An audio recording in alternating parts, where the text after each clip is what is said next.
جب کبھی امت زندہ تھی، معتزد باللہ کے پاس ایک شخص آیا کہ جی بغداد کا سب سے بڑا تاجر، اس کے پاس بہت بڑی امانت رکھوا کے حج پہ گیا، وہ آ کے مکر گیا، دیتا نہیں، کوئی گواہ؟ کہ جی گواہ کوئی نہیں، میں کیا کروں، میرا گواہ کوئی نہیں۔ کہا اچھا امیر المومنین جب کبھی زندہ تھے، جب ان کے دروازوں پر آہنی گیٹ نہیں تھے، جب وہ سوز گداز رکھنے والے تھے، سوچ سوچ سوچ سوچ کہنے لگا اچھا ایسا کرو، تم اس کی دکان کے سامنے جا کے بیٹھ جاؤ، میں گزروں گا، تجھے سلام کروں گا، تو نے کھڑے نہیں ہونا، سلام کا جواب بیٹھے بیٹھے دینا ہے، میں تیرا حال پوچھوں گا، تو نے بے نیازی سے جواب دینا ہے، کوئی بات تو نے سیدھی نہیں مجھے کرنی۔ اس کو جا کے بٹھا دیا دکان پر، پھر اپنا شاہی سواری لے کر نکلا، تو پیچھے لو لشکر، جب وہاں پہنچا تو اس کو کہا السلام علیکم یا اخیج، ارے بھائی السلام علیکم، وعلیکم السلام۔ وہ سارے حیران ہو اس کو دیکھ رہی ہے، کیا بلا ہے، ساری دنیا تو کھڑی ہو رہی ہے امیر المومنین کے لیے، وہ اسی طرح بیٹھا ہوا ہے۔ کہا بھائی کیا حال ہے؟ ابے ٹھیک ہوں، کیا سر کھایا ہوگا؟ بھائی آپ ہمیں ملنے ہی نہیں آئے بغداد میں، اور ملنے ہی نہیں آئے، اور میں کوئی فارغ تھوڑا ہوں کہ تجھے ملنے آؤں۔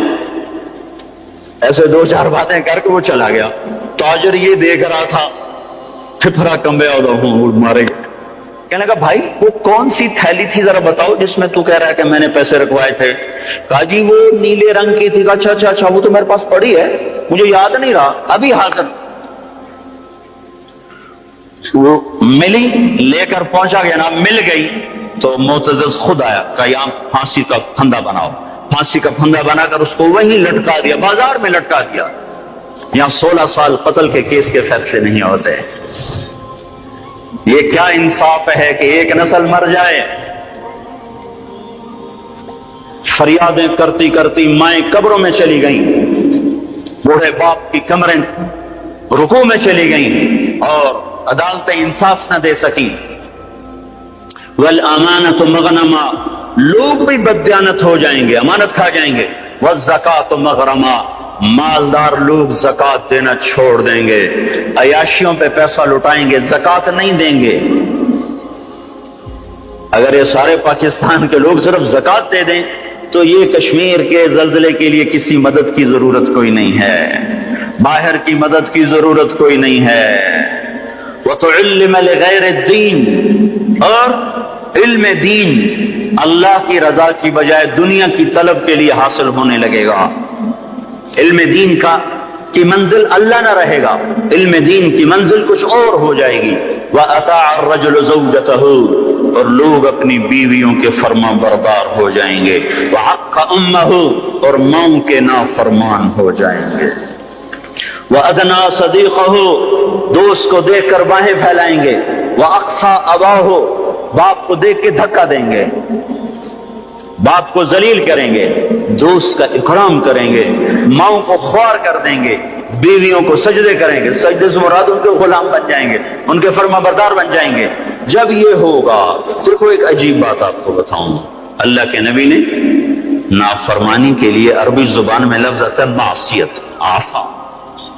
اللہ کے نبی نے اللہ کے لیے بھی عصا کا لفظ استعمال کیا، اپنے لیے بھی عصا کا لفظ استعمال کیا، لیکن ماں باپ کی نافرمانی کے لیے عصا کا لفظ استعمال نہیں کیا، عقا کا لفظ استعمال کیا ہے، عقا۔ اور بھائی کوئی ٹیشو پیپر ہے نا، اور ٹیشو پیپر مانگ رہا ہوں، خدا کریں ادھر آپ کو عقا کا مطلب بتانا چاہتا ہوں۔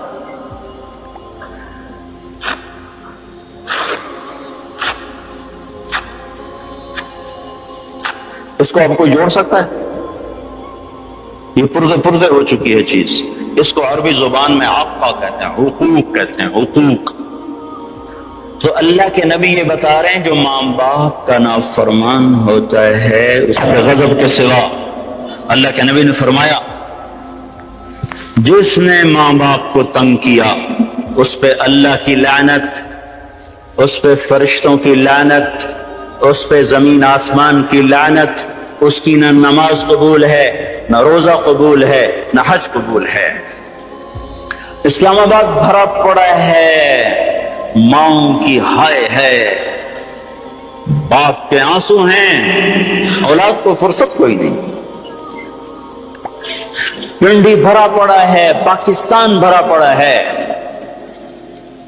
ماں باپ ڈرتے ہیں، جوان اولاد سے بات نہیں کر سکتے۔ میں نے اپنی آنکھوں سے دیکھا، کانوں سے سنا، جوان بیٹی اپنی ماں سے کہہ رہی تھی بکواس نہ کر، اور اس کے موٹے موٹے آنسو جو اس کے گالوں پہ ڈھلک رہے تھے، مجھے یوں لگ رہا تھا یہ عرش کو بھی ہلا کے رکھ دیں گے۔ اور ایک بیٹا اپنے باپ کا گریبان پکڑ کے کہہ رہا تھا تو آج تائیں میرے واسطے کی کیتا ہے۔ بیٹا باپ سے کہہ رہا تھا، انہی کانوں سے میں نے خود سنا ہے، کوئی میں روایت نہیں کر رہا ہوں، تو آج تائیں میرے واسطے کی کیتا ہے۔ جب اولاد یوں ہو، اور سنو، اللہ کے نبی سے پوچھا گیا قیامت کب آئے گی؟ قیامت تو آئے گی جب لوگ کافر ہوں گے، کوئی مسلمان زندہ نہیں ہوگا قیامت پر، سب کافر ہوں گے۔ تو آپ کہتے ہیں جب لوگ سارے کافر ہو جائیں گے قیامت آ جائے گی؟ شرک دنیا کا سب سے بڑا جرم ہے۔ تو آپ نے کہا اللہ ہی جانے کب آئے گی؟ تو جبریل نے کہا کوئی نشانی تو بتائیں، کوئی نشانی تو بتائیں۔ تو آپ نے فرمایا جب تم دیکھو کہ لوگ اپنی ماؤں سے نوکروں کی طرح سلوک کر رہے ہوں۔ کس سے قیامت کو جوڑا ہے؟ جب اسلام آباد پنڈی کے نوجوان اپنی ماؤں سے نوکروں کی طرح، باپ سے نوکروں کی طرح بات کریں، اور عرب کا بدو لمبی لمبی لمبی بلڈنگیں بنائے، تو سمجھو کہ قیامت کے نکارے پہ چوٹ پڑنے کا وقت آ چکا ہے۔ یہ سب کچھ ٹوٹنے والا ہے، ایسا ٹوٹے گا کہ کوئی رونے والا ہی نہ بچے گا۔ ماں باپ کی نافرمانی ہلاکت کا وہ سامان ہے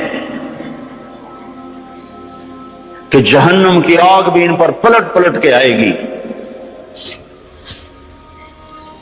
صحابی علقمہ رضی اللہ تعالیٰ عنہ، پیغام پہنچا یا رسول اللہ، بیوی کا، علقمہ موت کی حالت میں کلمہ نہیں پڑھا جا رہا، صحابی کا کلمہ رک چکا ہے جبکہ نبی خود زندہ موجود ہیں۔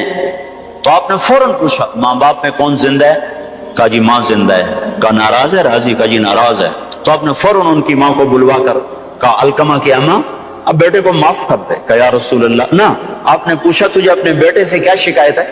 کہا یا رسول اللہ مجھے اس کے دین کی کوئی شکایت نہیں، تہجد گزار، پرہیزگار، نمازی، مجھے صرف ایک شکایت ہے، جب بھی بولتا ہے میرا سینہ چیر کے رکھ دیتا ہے، جب بھی بولا مجھے ذلیل کر دیا، جب بھی بولا مجھے خوار کر دیا۔ تو آپ نے کہا اچھا معاف کر دو۔ کہ میرا دل، اسے اماں کو پتہ بھی نہیں کہ بیٹا مر رہا ہے، وہ تو روٹ کے دوسرے گھر ہے۔ تو آپ نے کہا معاف کر دو۔ کہ میرا جی نہیں چاہتا یا رسول اللہ، میرا دل پھٹ چکا ہے۔ تو آپ نے کہا بلال لکڑیاں کٹھی کرو اور علقمہ کو آگ لگا دو۔ اماں یہ کہاں سہ سکے؟ کہ یا رسول اللہ آپ علقمہ کو کیوں جلائیں گے؟ کہ جب تو معاف نہیں کرے گی تو دوزخ کی آگ جلائے گی، وہ مر رہا ہے۔ اچھا یا رسول اللہ میں معاف کرتی ہوں۔ ادھر منہ سے نکلا میں معاف کرتی ہوں، ادھر علقمہ کی زبان پہ کلمہ جاری ہو گیا۔ پھر ان کے جنازے میں شرکت فرمائی، خود جنازہ پڑھا کے پھر یہ گول بولا جو میں نے پہلے بتایا کہ جس نے ماں باپ کو تنگ کیا اس پہ اللہ کی لعنت، فرشتوں کی لعنت، زمین آسمان کی لعنت۔ وَأَتَى الرَّجُلُ زَوْجَتَهُ وَعَقَّ أُمَّهُ وَأَدْنَى صَدِيقَهُ وَأَقْصَى أَبَاهُ وَصَادَ الْقَبِيلَةَ فَاسِقُهُمْ۔ قبیلے کا سردار فاسق ہوگا، فاسق ہوگا۔ میرے بھائیو، قبیلے کی سرداریاں نافرمانوں کے، فساق کے ہاتھ میں، ظالموں کے ہاتھ میں۔ اور کیا ہوگا؟ وَكَانَ رَئِيسُ الْقَوْمِ أَرْذَلَهُمْ۔ حکومت نکمے انسانوں کے ہاتھ میں ہوگی، نااہل انسانوں کے ہاتھ میں ہوگی۔ اور کیا ہوگا؟ وَأُكْرِمَ الرَّجُلُ مَخَافَةَ شَرِّهِ۔ ایک دوسرے کو سلام بھی کریں گے، دل میں نفرت ہوگی، اس کے شر سے بچنے کا اندر میں ہوگا، اوپر سے یس سر یس سر یس سر، جناب جناب جناب جناب۔ صرف اس حدیث کا مصداق بتاؤں، ایک سیکٹری ریٹائر ہوا سیوال، اس نے بیٹی کی شادی کی، 5000 آدمیوں کے لیے کارڈ چھاپے گئے، ہم بھی مدعو تھے، تو 2 ساتھی ہم نے بھیجے جاؤ بھائی شرکت کر کے آؤ۔ تو انہوں نے آ کے واپس کارگزاری سنائی کہ وہ رسم ہے نا پیسے دینے کی دولہا کو، تو وہ ایک ساتھی نے ہمارے بتایا 2 آدمی بیٹھے تھے، ایک نے سے بٹوا نکالا اور پیسے نکالنے لگا، دوسرے نے کہا ریٹائر ہو گیا ہی، کہا پھر دفع کرو پھر دفع کرو۔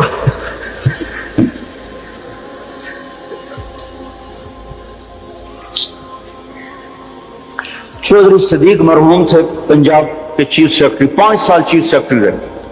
ان کا لڑکا الیاس اور میں گورنمنٹ کالج لاہور میں اکٹھے پڑھتے تھے،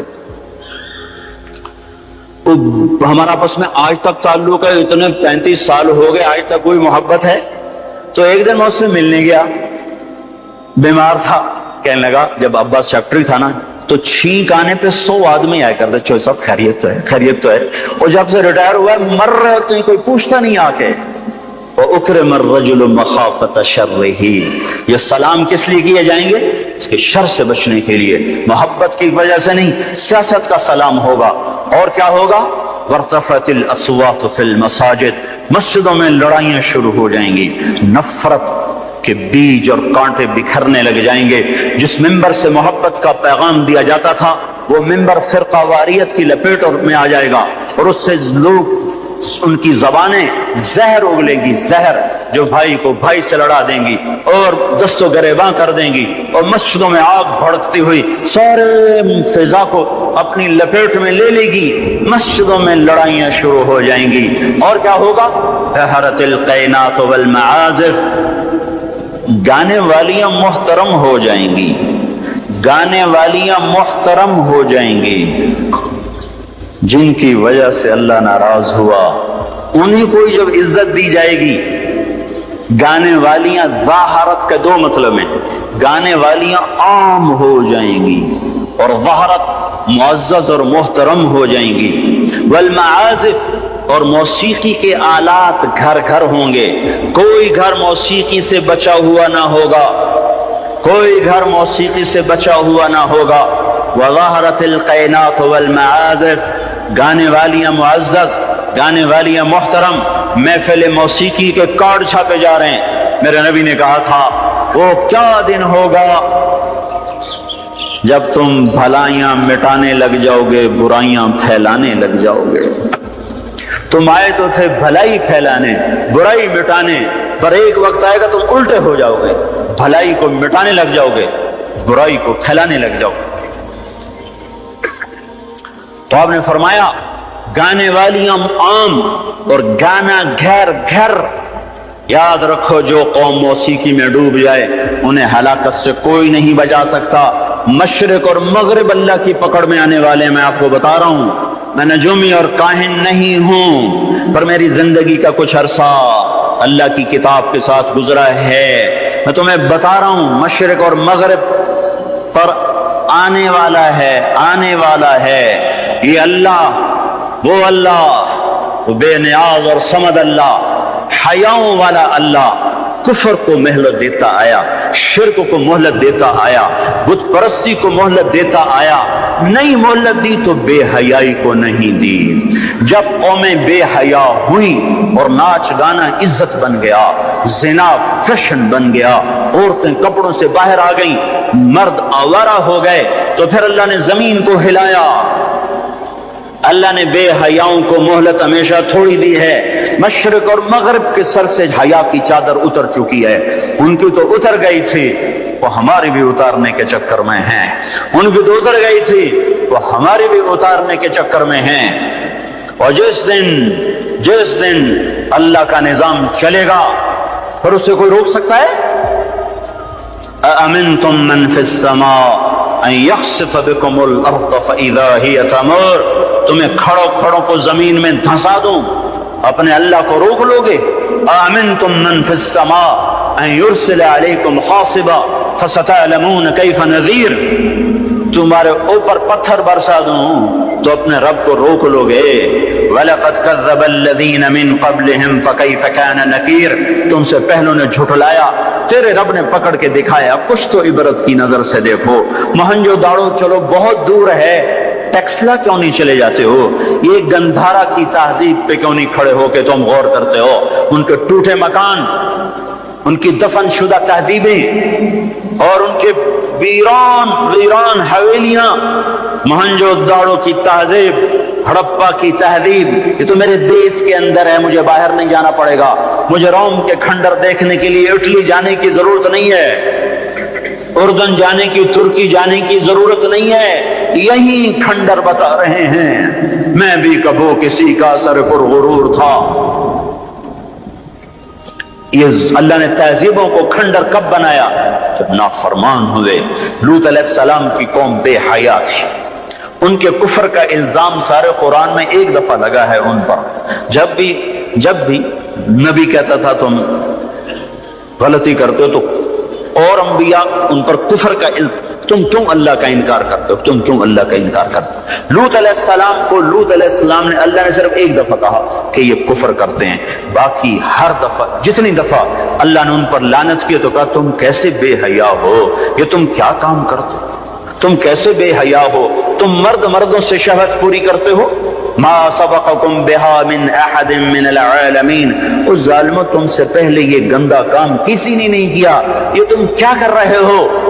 جب دھرتی پر یہ کام لوط علیہ السلام کی قوم کا عمل جب دو آدمی کرتے ہیں تو اس جگہ کے فرشتے اٹھ کر اوپر چلے جاتے ہیں کہ ابھی اللہ نے زمین کو ہلایا اور ابھی ہلایا اور ابھی عذاب آیا اور ابھی عذاب آیا۔ تو لوط علیہ السلام کی قوم پہ اللہ نے 4 عذاب پھینکے ہیں کٹھے، اور 5واں زلزلہ۔ پہلے آیا زلزلہ، پھر آئی فرشتے کی چیخ، پھر اوپر پڑی پتھروں کی بارش، پھر ان کے چہرے، ان کی آنکھیں گئی دھسا دی گئیں، اور پھر ان کو اللہ نے یوں اٹھایا اور پلٹا کے یوں مارا۔ فجعلنا عالیہا سافلہا وامطرنا علیہا حجارۃ من سجیل منضود مسومۃ عند ربک وما ہی من الظالمین ببعید۔ عجیب بات بتاؤں، پتھروں پہ نام لکھ کے تھے، یہ پتھر فلاں خبیث کے سر پہ پڑے گا، یہ فلاں بدبخت کے سر پر پڑے گا۔ لوط علیہ السلام کی بیوی ایمان نہیں لائی تو اللہ تعالیٰ کے فرشتوں نے کہہ دیا تو بچ جائے گا، تیری بیوی کے سر پہ پڑے گا پتھر۔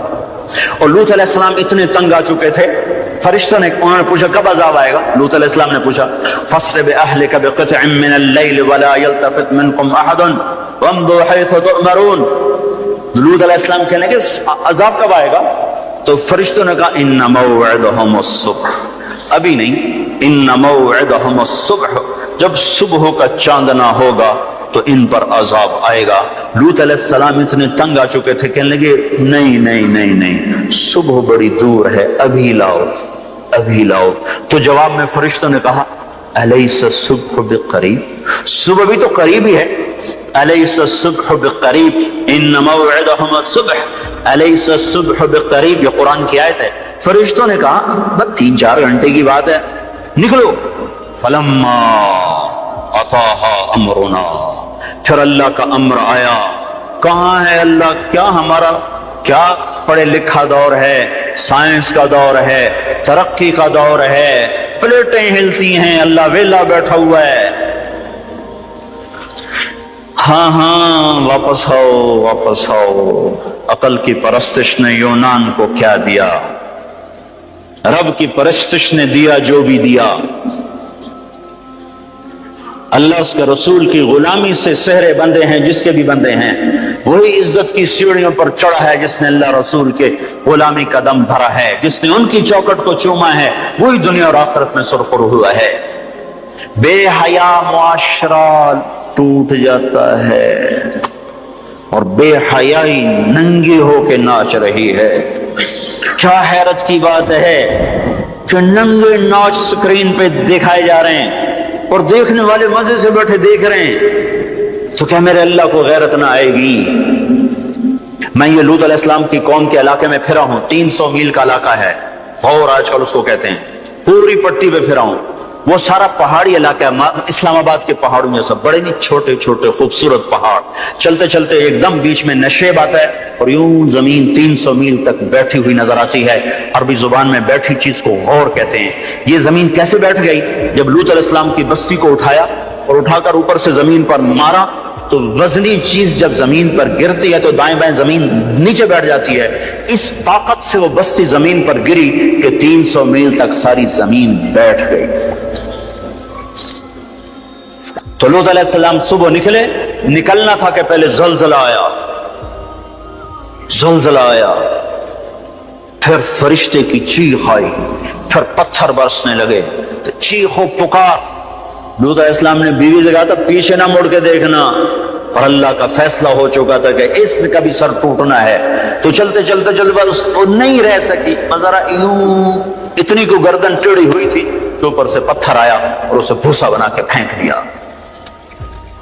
تو میرے بھائیوں، ہم سب خطرے کی لپیٹ میں ہیں، باری لگ چکی ہے، نمبر بنمبر، نوبت بنوبت، یہ ہوگا، یا لوگ توبہ کریں گے یا اللہ کی نشانیاں کھل کے آئیں گی۔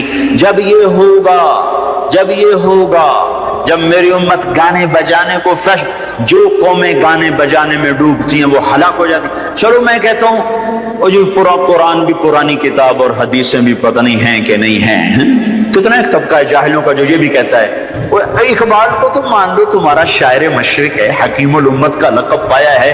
1996 میں انڈونیشیا جماعت میں گیا تھا تو وہاں کا جنرل حبیبی تھا مسلمانوں کا لیڈر، اس سے ملاقات پر اس نے کہا کہ آپ کے شاعر اقبال کی پوئٹری کو ہم نے اپنی زبان میں ٹرانسلیٹ کر کے اپنے نوجوانوں میں جذبہ پیدا کیا۔ میں نے کہا ہماری قوم تو اس کی قدر نہ کر سکی، 100 سمندر پار کی قوم اس کی شاعری سے انقلاب لے آئے، اور انہیں گانوں سے ہی فرصت کوئی نہیں۔ تو اقبال نے کیا کہا تھا؟ تجھ کو بتاتا ہوں کہ تقدیر امم کیا ہے، تمہیں بتاؤں میں قوموں کے عروج و زوال کی کہانی، شمشیر و ثنا اول، طاؤس و رباب آخر۔ جب وہ اٹھتی ہیں عزت کے زینوں پر تو نیزوں کی کھڑکھڑاہٹ اور تیروں کی سنسناہٹ اور تلواروں کی جھنکار ان کا نغمہ ہوتا ہے، اور جب وہ ذلت کے گڑھوں میں گرتی ہیں اور پستیوں میں گرتی ہیں تو پھر تان سین ان کا بڑا آدمی بن جاتا ہے، پھر تان سین کے قصیدے پڑھے جاتے ہیں، پھر گلوکاروں کو فنکار بنایا جاتا ہے، پھر ناچنے والیوں کو فنکارہ بنایا جاتا ہے۔ ہائے ہائے ہائے ہائے، 6 لاکھ کو کیا جواب دو گے؟ پاکستان کے عوام کے کو 3 ہستیوں کا سامنا ہے، ساری دنیا کو 2 کا سامنا، ایک اللہ کا، ایک اس کے رسول کا۔ پاکستان والوں کو 3 کا سامنا ہے، ایک اللہ کا، ایک اس کے رسول کا، اور ایک ان 6 لاکھ کا جن کی ہڈیوں پر اس ملک کو تعمیر کیا گیا۔ وہ معصوم بچے جو درختوں سے لٹکا کر سینے کے پار کیل کر دیے گئے، وہ عزت مآب بیٹیاں جو خاک و خون میں لوٹا دی گئیں، وہ نوجوان اور بوڑھے جن کی لاشوں سے ٹرینیں بھر بھر کر لاہور کے اسٹیشن پر آتی تھیں۔ ہاں، میں تو مہاجر نہیں ہوں، لوکل آدمی ہوں، لوکل ذمہ دار کا بیٹا ہوں۔ میرے ابا کا ایک مہاجر دوست تھا، اس کی ایک دفعہ وہ کہانی سنا رہا تھا میرے باپ کو، میں بیٹھا سن رہا تھا۔ ہمارے ڈیرے پر جالندھر سے بھاگا کہ میاں صاحب سارا ہی خاندان کٹوا کے نکلا۔ کیا خیال ہے؟ یہ 6 لاکھ تو ایسے پڑا ہے، اس سے زیادہ ہی ہوگا، یہ تمہارے گریبان پکڑیں گے، اسی لیے بنایا تھا ملک کے جگہ جگہ زنا کے اڈے کھل جائیں، شراب بکے، ناچ گانے کی محفلیں ہوں، ہمارے خون کی یہی قیمت ہے۔ ہائے، انسان ظالم ہے، بھول جاتا ہے۔ 50 کی دہائی میں پیدا ہونے والوں نے ان نوحوں کی تھوڑی بہت صدات باز گشت سنی ہوئی ہے۔ تمہیں کیا خبر کتنی جوانیاں رل گئیں، کتنی ماؤں، کتنی مائیں، کتنے بیٹے، کتنے باپ، کتنی بہنیں، کتنے سہاگ، کتنی جوانیاں اس بھٹی میں جل کے گل کے راکھ ہوئیں، پھر اس خطے کو وجود ملا۔ کہنے کہ میں رات کو چلتا تھا، دن کو چھپتا تھا کماد کے کھیت میں، پیچھے سکھ، آگے منزل کا پتہ کوئی نہیں کدھر جانا ہے۔ رخ لاہور کا تھا، پہنچ گیا دریائے ستلج۔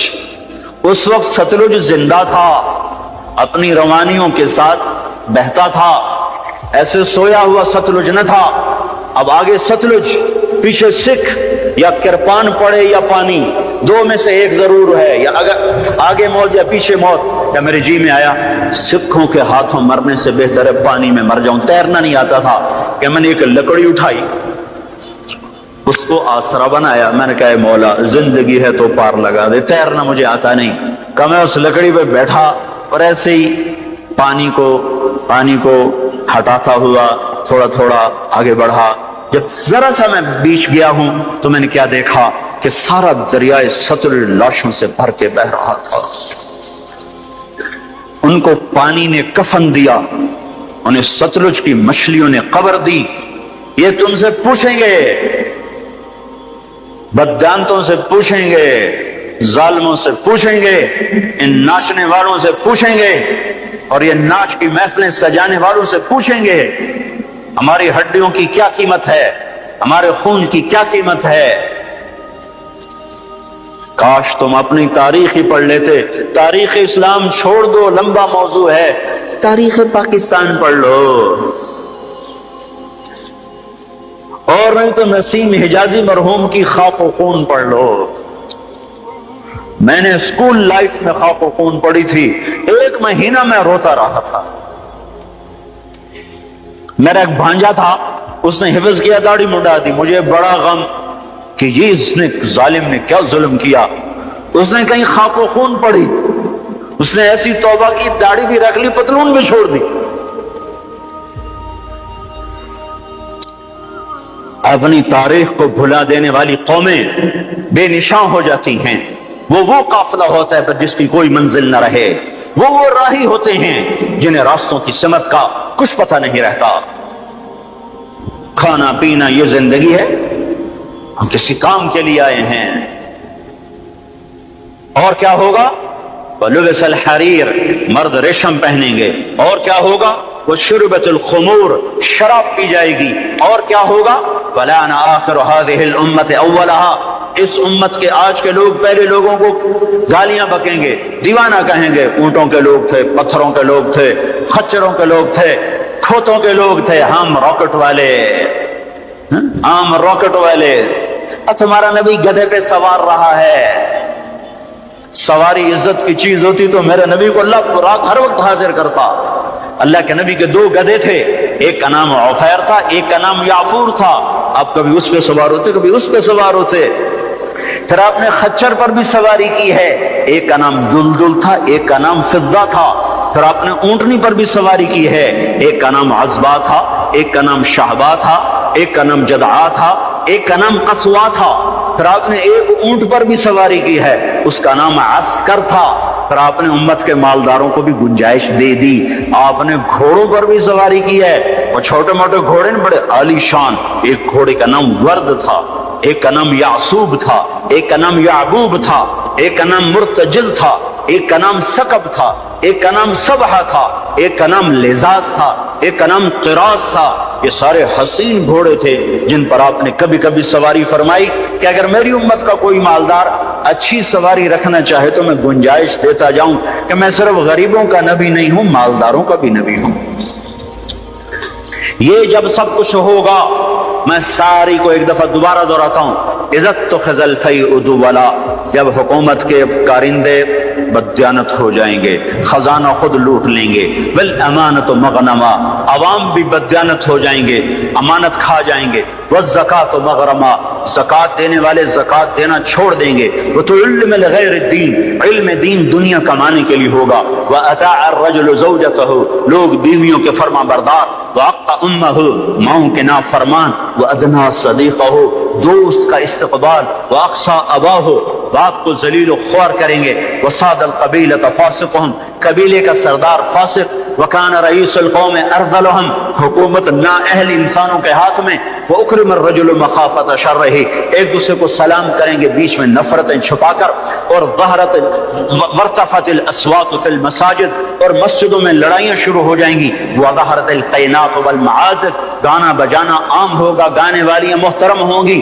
ولبس الحریر, اور ریشم پہنا جائے گا. وشربت الخمور, اور شراب پی جائے گی. ولعن آخر هذه الامة اولها, آج کے لوگ پچھلے لوگوں کو برا بھلا کہیں گے.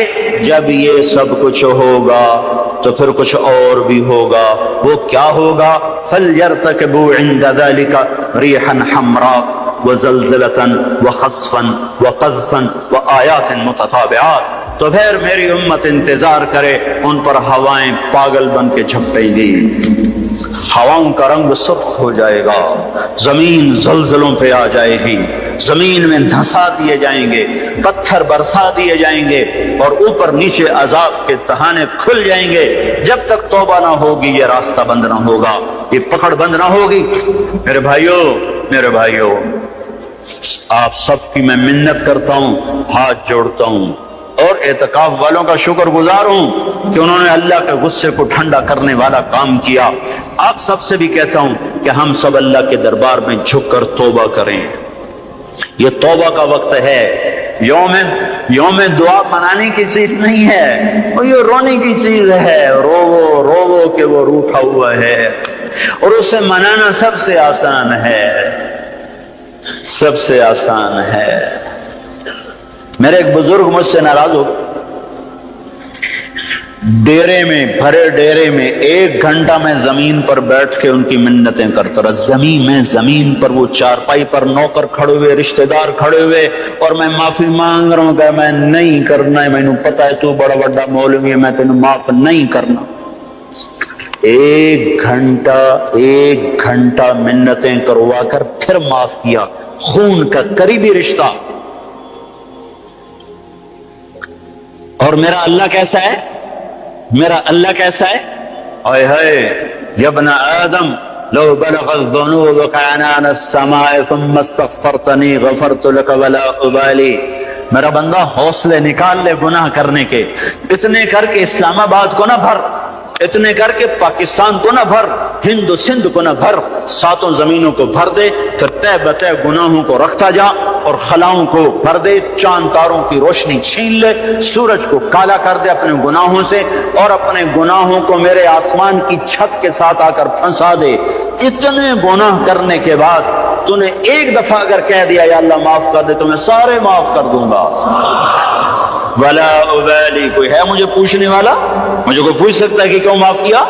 مجھے کوئی پرواہ نہیں ہے۔ تم توبہ کرنے والے بنو، مجھے معاف کرنے میں دیکھو گے کوئی دیر نہ لگے گی۔ من تقرب الی تلقیتہ من بعید۔ ساری زندگی کٹ گئی عشق بتا میں، مومن سے چوک ہو گئی، یا ویسے شاعری کی ترنگ میں کہہ دیا آخر عمر میں کیا خاک مسلمان ہوں گے۔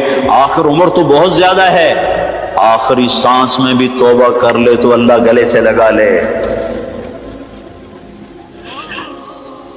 جو اپنے گناہوں کا بوجھ لے کر ندامت کے آنسو بہاتا ہوا بوجھل قدموں کے ساتھ اللہ کے گھر کی طرف بڑھتا ہے کہ آج اللہ کو منانے جا، آج اس سے صلح کرنے جا رہا ہوں۔ ماؤں کو منانے جاؤ وہ بات نہیں کرتی، باپ کو مناؤ وہ الٹا پٹائی کرتا ہے، بھائی کو منانے جاؤ وہ دروازہ نہیں کھولتا، اور رب کو منانے جاؤ کب جب بال گناہوں میں جکڑا ہوا، جب رواں گناہوں کا گٹر بنا ہوا، جب پیچھے مڑ کے دیکھو تو کوئی ایک کرن کہیں نیکی کی نظر نہ آتی ہو، سیاہیوں میں لتھڑا ہوا، گندگیوں میں ڈوبی ہوئی یا ڈوبا ہوا، لتھڑی ہوئی یا لتھڑا ہوا، غفلت میں زندگی گزارنے والی یا گزارنے والا، جب یہ بوجھل قدموں سے اللہ کی طرف بڑھتا ہے تو میرا اللہ کہتا ہے ٹھہرو، میں تیرے استقبال کے لیے عرشوں سے نیچے اتر کے خود آگے آ رہا۔ تلقیتہ من بعید، آؤ جی ہم آگے نہیں بڑھ جاتے اپنے قریبی دوست کے لیے، آؤ جی۔ تو یہ کچھ میرا اللہ کہہ رہا ہے، جو توبہ کرنے میری طرف آتا ہے میں آگے بڑھ کے اس کا استقبال کرتا ہوں۔ ومن اعرض عنی نادیتہ عن قریب، جو مجھ سے روٹھ جاتا ہے اس کو خود قریب جا کے بلاتا ہوں۔ الی این اولک رب غیری، میرا بندہ کو مجھ سے پیارا رب تیرے پاس ہے؟ کہاں جا رہے ہو؟ جس سے ماں نافرمان بچے کو کہتی کہاں جاہل تھے، جانور تھے، اور جب انسانیت کا شعور آیا تو وہ اٹھ کے اللہ کے پاس چلے گئے، اور تمہارے ہیں تو قدر کر لو، میں تو محروم ہوں ان دونوں سے، تمہارے زندہ ہیں تو قدر کرو ورنہ کف افسوس ملتے رہو گے۔ موسیٰ جیسوں سے اللہ نے کہہ دیا جب ماں مر گئی، موسیٰ کوہ طور پہ اب ذرا سنبھل کے آیا کرو، دعائیں کرنے والی چلی گئی،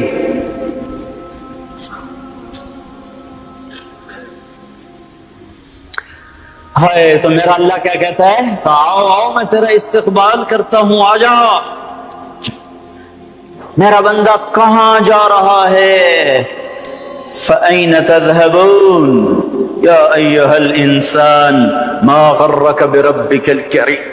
کاش اس آیت کے اندر کا شہد میں آپ کو نکال کے دکھا سکتا، اس کے اندر میں اللہ کی محبت میں آپ کو دکھا سکتا کہ اللہ کیسے پکار رہا ہے، یا ایھا الانسان، او میرا بندہ، او میری بندی، کہاں جا رہے ہو؟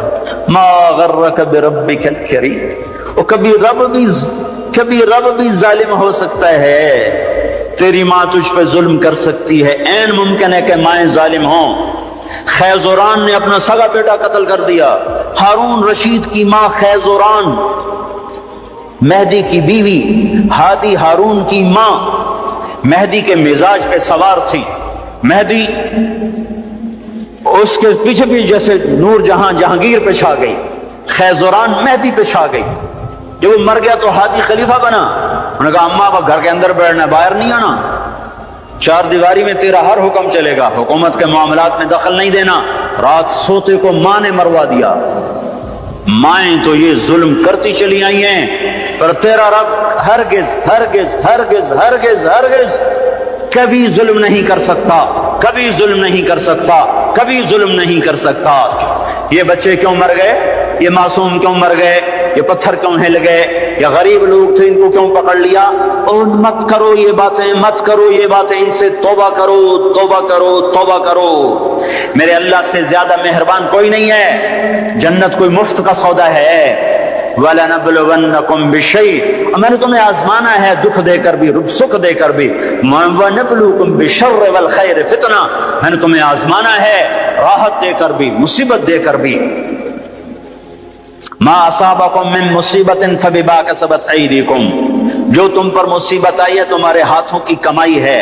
یہاں عذاب کی طرف اشارہ ہے، یہاں عذاب کو بتایا جا رہا ہے۔ ما اصابکم من مصیبت فباذن اللہ، تم پر جو مصیبت آئی ہے اللہ کے امر سے آئی ہے۔ یہاں امتحان کی طرف اشارہ ہے۔ سن رہے ہو؟ دو آیات آپ کو بتا رہا ہوں، دونوں کا مصداق الگ ہے۔ ما اصابکم من مصیبت فبما کسبت ایدیکم، تم پہ جو دکھ تکلیف آیا ہے تمہارے گناہوں کا نتیجہ ہے۔ ما اصابکم من مصیبت فباذن اللہ، تم پر جو مصیبت آئی ہے اللہ کی اجازت سے آئی ہے۔ یہ باذن اللہ، بما کسبت ایدیکم، بما کسبت ایدیکم پر جب زمین آسمان ہلتے ہیں تو اللہ کا عذاب ہوتا ہے، اور باذن اللہ پر جب زمین آسمان ہلتے ہیں تو اللہ کا امتحان ہوتا ہے۔ اچھا چلو، ان پر یہ تو گناہگار بھی ہوں گے، کون سے معصوم تھے، گناہگار بھی ہوں گے۔ اللہ تعالیٰ، ایک حدیث میں آتا ہے اللہ اپنے بندے کے لیے جنت میں ایک مقام طے کرتا ہے، وہ اپنے عمل سے پہنچ نہیں پاتا تو اللہ اس کو مصیبت ڈال کے اس کو وہ مقام عطا فرما دیتا ہے۔ اور اللہ تعالیٰ جنت میں جب مصیبت زدہ لوگوں کو بلائے گا، مصیبت والے آ جاؤ، اعلان ہوگا 8 اکتوبر کے زلزلے والے آ جاؤ۔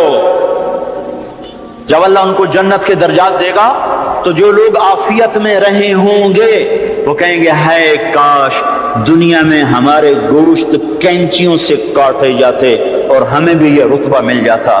کینچی کیوں کہا؟ تلوار کیوں نہیں کہا؟ خنجر کیوں نہیں کہا؟ کہ تلوار اور خنجر کام تیزی سے دکھا جاتے ہیں، کینچی تو کپڑا کاٹنے کے لیے ہے، بوٹی کاٹنے کو تو نہیں ہے۔ اس بات کی طرف اشارہ ہے کہ کینچیوں سے ہمیں کاٹتے، رگ رگ ہماری پھڑکتی اور دکھتی اور ہم ہائے ہائے کرتے مرتے، پر اگر ہمیں یہ مل جاتا تو ہمیں کوئی نقصان نہ تھا۔ تو اللہ اچھوں کو بھی آزماتا ہے، بروں کو بھی۔ آزمائش کے بعد لوگوں میں کفر بڑھے تو عذاب کی نشانی ہے، آزمائش کے بعد لوگوں میں توبہ آئے تو یہ اللہ پاک کے امتحان کی نشانی ہے۔ اللہ تعالیٰ نے پہاڑ ہلائے، چلو ان میں قصوروار بھی تھے، بے نمازی بھی ہوں گے اور دوسرے کاموں والے بھی ہوں گے۔ امام حسین نے کیا قصور کیا تھا جو سینہ چھید دیا گیا؟ کیا قصور کیا تھا امام حسین نے؟ وہ سینہ جس کو یعنی حسن حسین وہ ہستیاں ہیں جن کی بوٹی بوٹی پر اللہ کے نبی نے بوسے لیے، ایسے چوما یہاں تک چوما، صرف سر اور ماتھا نہیں چوما۔ کیا قصور کیا تھا امام حسین نے؟ یہ کیا عذاب آیا؟ نعوذ باللہ، میں آج کے ذہن کی ترجمہ نہیں کر رہا ہوں، اللہ کے نبی گلی میں گزرے، بچے کھیل رہے، امام حسین بھی کھیل رہے، تو آپ نے کہا پکڑو بھائی حسین کو، جیسے بڑا آدمی چھوٹے کے پیچھے بھاگتا ہے، پکڑو بھائی پکڑو. تو آگے امام حسین بھاگے بھاگے ادھر گئے، تو آپ آگے سے آ گئے، پکڑو بھائی پکڑو، تو وہ ادھر چلے گئے. پھر آپ آگے سے آئے، پکڑو بھائی پکڑو. اب وہ جیسے بچہ یوں سمجھتا ہے میں بڑا دلیر ہوں، میرا پیو مینوں نپے نہیں سکتا، میں کیڈا بڑا ایتھلیٹ بن گیا. تو وہ یہی کچھ امام حسین کر رہے تھے، کبھی ادھر ہوتے کبھی ادھر ہوتے، ہمارے نبی کبھی آگے ہوتے کبھی پیچھے ہوتے، یہاں تک کہ ان کو ایسے پکڑ کے اٹھایا اور ان کے ہونٹوں اور ماتھے کو چوما اور فرمایا حسین مجھ سے ہے، میں اس سے.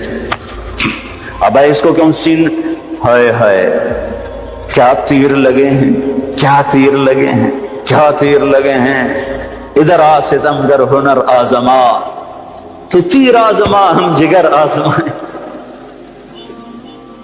اور صرف حسین تھوڑا ہی شہید ہوئے، 16 آل رسول میں سے شہید ہو گئے. امام حسن کے بیٹے قاسم اس قافلے کے سب سے حسین نوجوان تھے. جب سارے جان نثار شہید ہو گئے تو پھر اہل بیت کی باری آئی، تو سب سے پہلے قاسم نے اپنی جان کا نذرانہ پیش کیا اور آ کر اپنے چچا کے سامنے کھڑے ہوئے. بیچ میں لوہے کی دیواریں، ان پر جو تلوار پڑی ہاتھ پر ہاتھ کٹ کے الگ ہوا، زمین پر گرا، ان کا یا عمّا، ہائے چچا. تو امام حسین کہاں پہنچتے، لوہے کو چیرتے چیرتے جب پہنچے تو ظلم اپنا کام دکھا چکا تھا اور بیٹا بھتیجا آخری سانسوں میں ہچکیاں لے رہا تھا. تو اس کے سرانے کھڑے ہو کر کہا قاسم میرے بیٹے، آج تیرے چچا کے دوست بڑے تھوڑے ہیں اور دشمن بڑے زیادہ ہیں.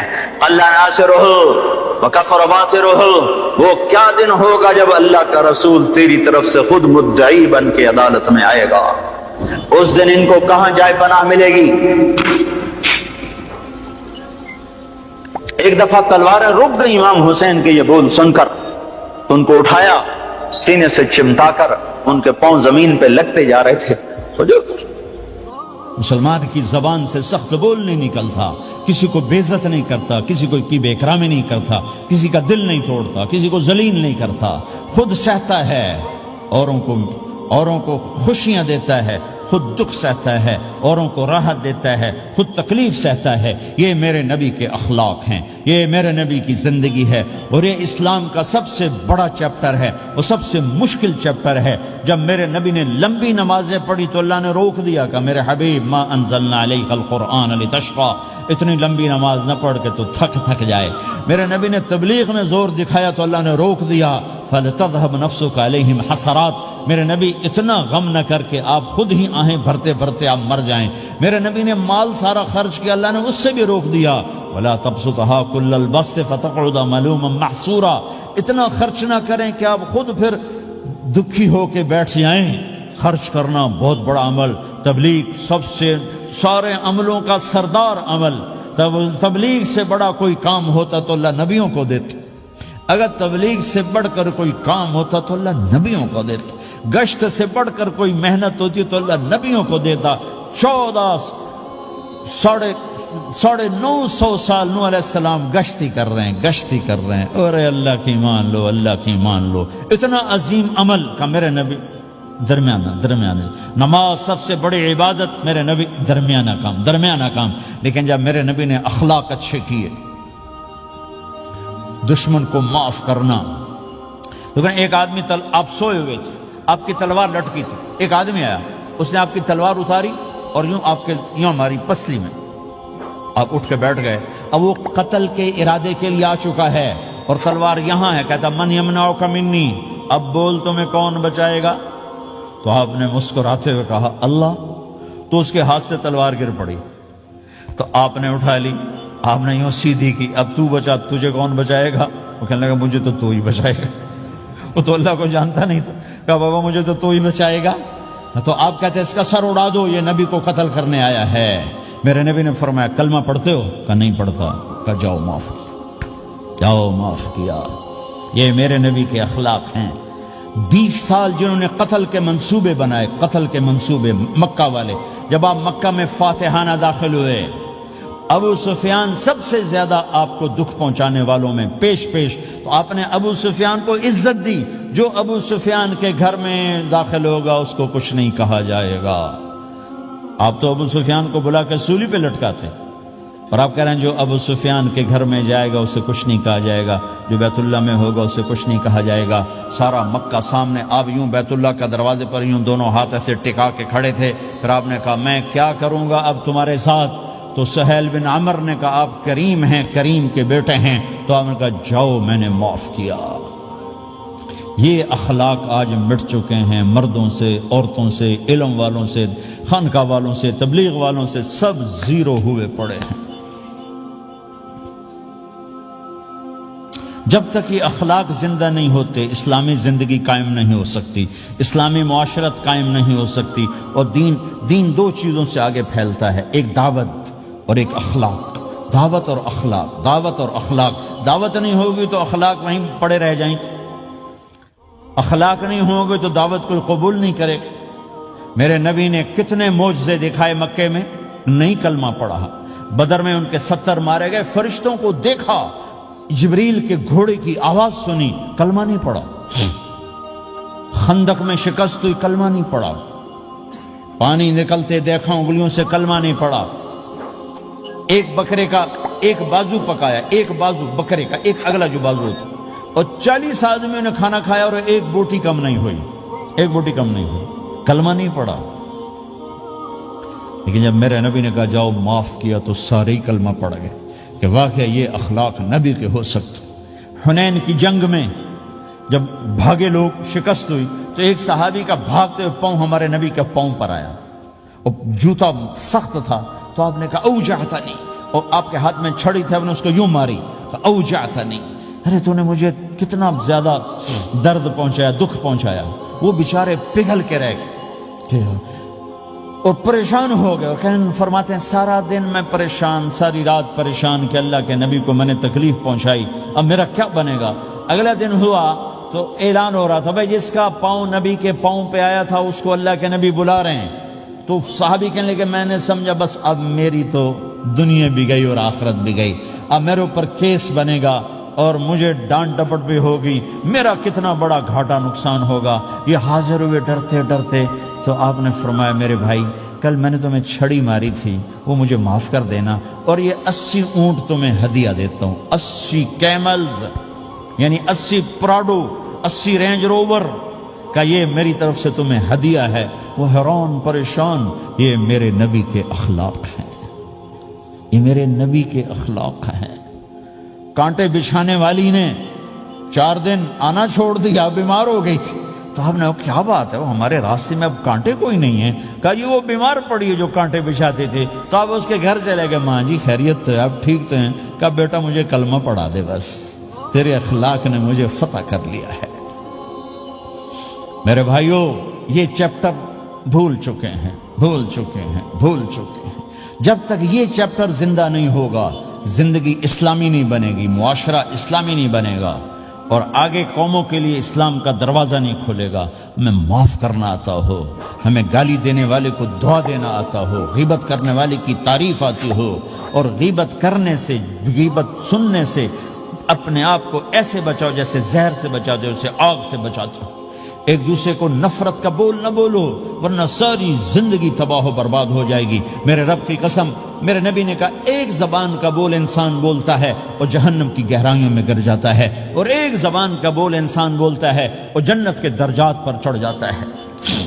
یہ زبان بہت طاقتور چیز ہے، میں ہر بیان میں اس کو دہرا رہا ہوں کہ جتنا یہ عمل ختم ہو چکا ہے اتنا کوئی عمل بھی نہیں ختم ہوا ہے۔ میرے نبی نے فرمایا معاذ تمہیں سارے دین کا خلاصہ بتاؤں؟ معاذ الا انبئک بملاک ھذا کلہ، میں تمہیں پورے دین کا خلاصہ بتاؤں؟ کون معاذ؟ کون معاذ جس کے ہاتھ میں علماء کا جھنڈا ہوگا؟ کون معاذ؟ میں ابھی مئی میں ان کے اردن اجتماع میں گیا، آگے ان کے اربد میں گئے، آگے وہاں ان کا مقبرہ ہے 18 کلومیٹر۔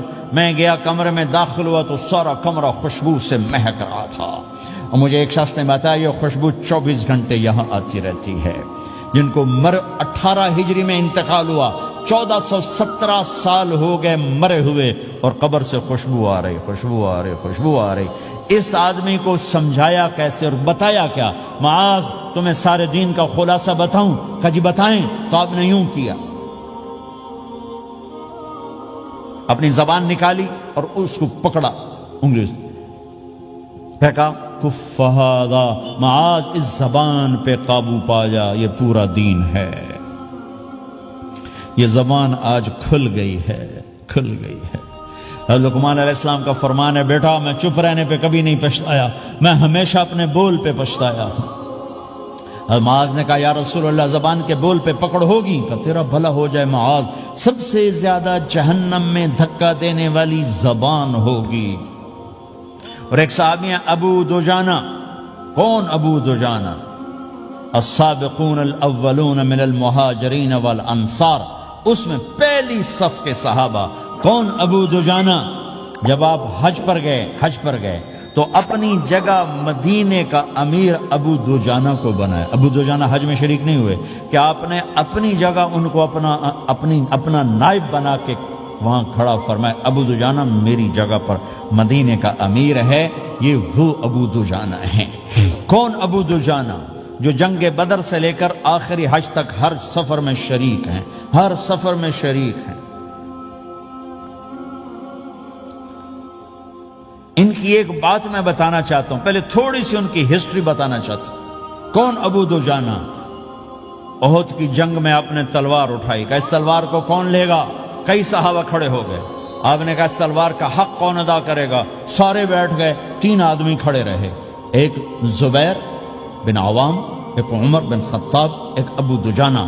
ان کا نام ہے سماک بن خرشنہ، سماک بن خرشنہ ان کا نام، ابو دجانہ سے مشہور ہے۔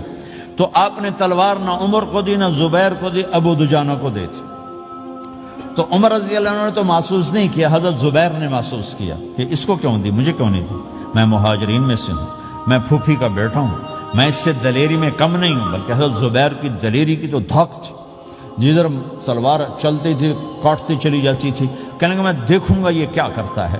تو ابو دجانہ کے پیچھے پیچھے زبیر ہو لیے۔ تو ابو دجانہ نے جو حملہ کیا تو 3000 کا لشکر تھا، اس کو چیر کے پار نکل کے، پورے لشکر کو کاٹ کے پار نکل کے